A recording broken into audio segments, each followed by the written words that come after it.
수요일 새벽 하나님께서 우리에게 주시는 하나님의 말씀, 고린도전서 15장 12절에서 19절까지의 말씀입니다. 고린도전서 15장 12절에서 19절까지의 말씀입니다.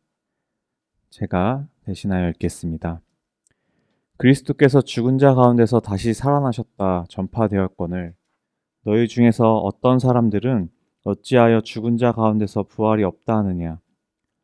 만일 죽은 자의 부활이 없으면 그리스도도 다시 살아나지 못하셨으리라.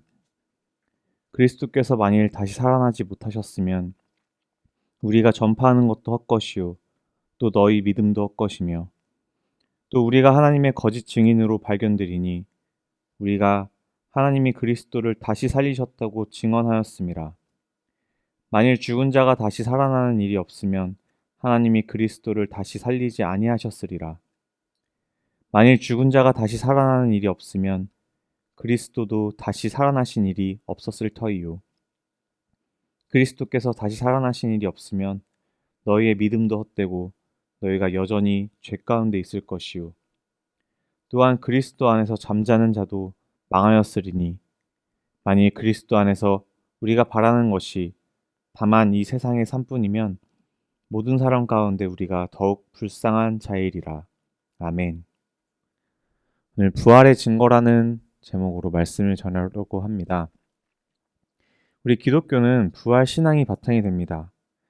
우리가 흔히 말하는 복음이라는 것은 우리의 죄를 용서해 주시고 하나님의 나라 가운데 들어갈 수 있는 길을 열어주시는 열쇠, 즉 예수님이 그리스도라는 사실을 믿는 것입니다. 그리스도를 믿는다는 것은 예수님이 하나님의 아들이신 것과 또 그분이 십자가에 달리사 우리의 죄의 값을 다 치루어 주신 것, 그리고 죽은 지 3일 만에 부활하시고 하늘 보좌 가운데 올라가셨다가 다시 이 땅 가운데 오실 재림의 약속까지 믿는다는 것입니다. 이것이 복음이고 그 어떤 것 하나도 뺄 수 없는, 지울 수 없는 것입니다. 성령님께서 창조부터 심판까지 믿음을 주시기에 이를 믿고 사는 삶이 바로 그리스도인의 삶입니다. 죄의 결과는 죽음뿐이었습니다. 부활이 없다면 우리에게는 죄를 피할 방도가 없는 것입니다. 그리스도께서 죽고서 여전히 다른 수많은 사람들과 같이 시체로 남아있다면 아담이 대표하는 다른 어떤 이들과 아무런 차이가 없습니다. 그렇다면 그리스도를 믿을 의미도 하나님에 대한 신뢰도 거짓된 것일 뿐입니다. 결국 복음의 핵심은 그리스도의 죽음과 부활입니다.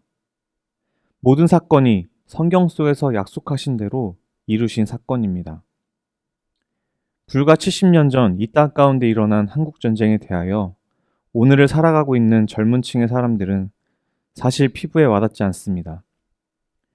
너무나 급격한 성장과 발전을 이룩하여 많은 모습이 바뀐 것도 있지만 직접 겪어본 일이 아니니 그저 역사책으로 이런 일들이 있었구나라고 듣고 배웠을 뿐입니다.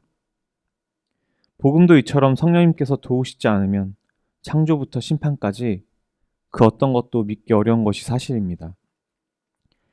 당장 눈앞에 보이지 않는 과거의 사건들과 미래의 일들에 대해서 또한 하나님의 손길에 대해서 우리는 늘 의심하면서 살 수밖에 없습니다. 그렇게 하나님은 성령을 우리 가운데 보내시고 복음을 듣고 그것을 믿게 하시며 우리에게 하나님의 말씀인 성경을 주사 말씀을 볼 때마다 하나님의 약속과 성취를 보게 하셨습니다. 함께 보신 본문의 말씀 속에 고린도 교회 교인들 가운데 죽은 자의 부활을 부정하는 자들이 있었습니다. 즉 죽은 자가 새로운 육신을 입고 부활한다는 것을 부인하는 자들에게 바울은 부활이 갖는 의미를 논증합니다. 부활하신 예수님은 게바에게 나타나셨고 다음으로는 12명의 사도에게 등장하셨습니다. 그 후에 500여 형제들에게 보이셨으며 이들 중에는 바울이 고린도 전서를 기록할 시기에 살아 있었던 자들도 있었습니다. 500여 명의 형제들에게 보이신 후 야고보와 다시 모든 사도들에게 나타나셨습니다. 그리고 예수님의 부활을 마지막으로 목격한 이가 바로 바울입니다. 고린도전서 9장 1절의 말씀과 같이 바울은 부활하신 예수님을 보았고 사도가 되었습니다. 직접 부활하신 주님을 만났기에 바울은 부활에 대하여 확고하게 말할 수 있었습니다. 고린도 교회 성도들이 말하는 죽은 자의 부활은 없다고 하는 것이 그리스도에 대한 부활도 믿지 못한다는 의미입니다.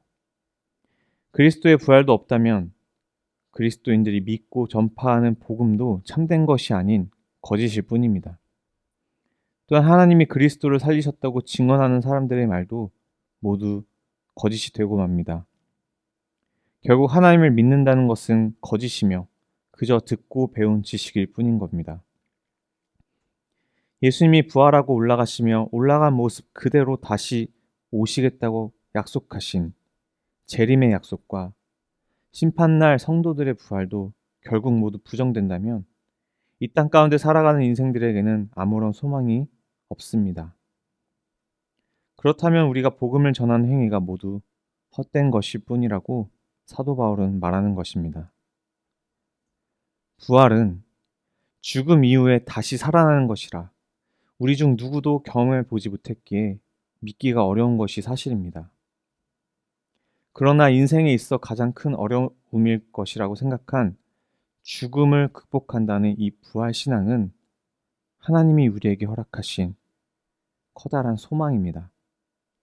죽음이라는 두려움 앞에서도 당당히 자신의 신앙을 지키며 목숨을 바쳤던 수많은 그리스도인들, 선교사들의 모습은 그들이 이 부활 신앙이 있었고 하나님의 나라를 바라봤으며 그런 마음을 품고 살아갔기 때문입니다. 이 모습이 남의 이야기가 아닌 나의 이야기가 되어야 합니다.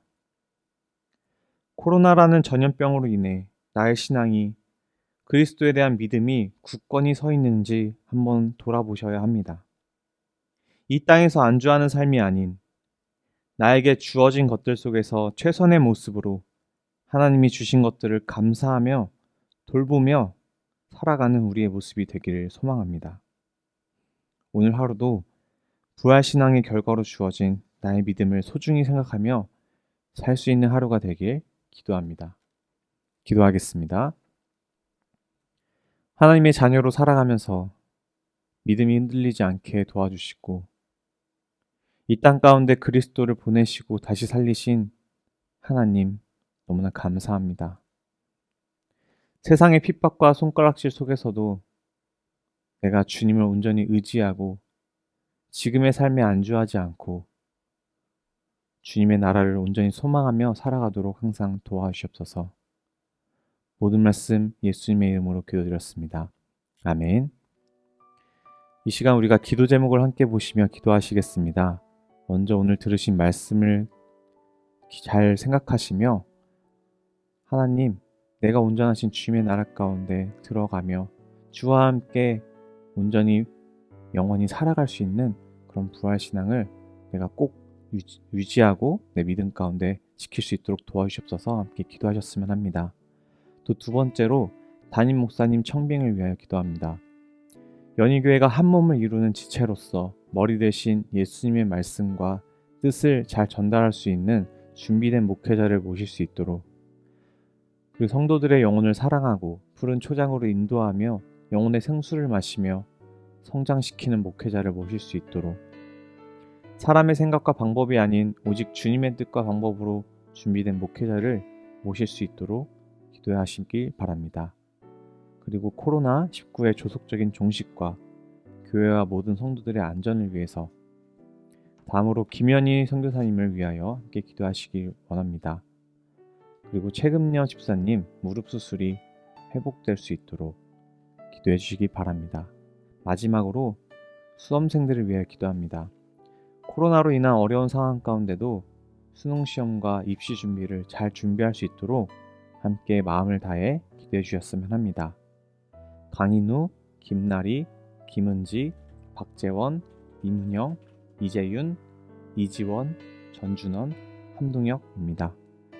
기도 제목을 보시고 함께 기도하셨으면 합니다.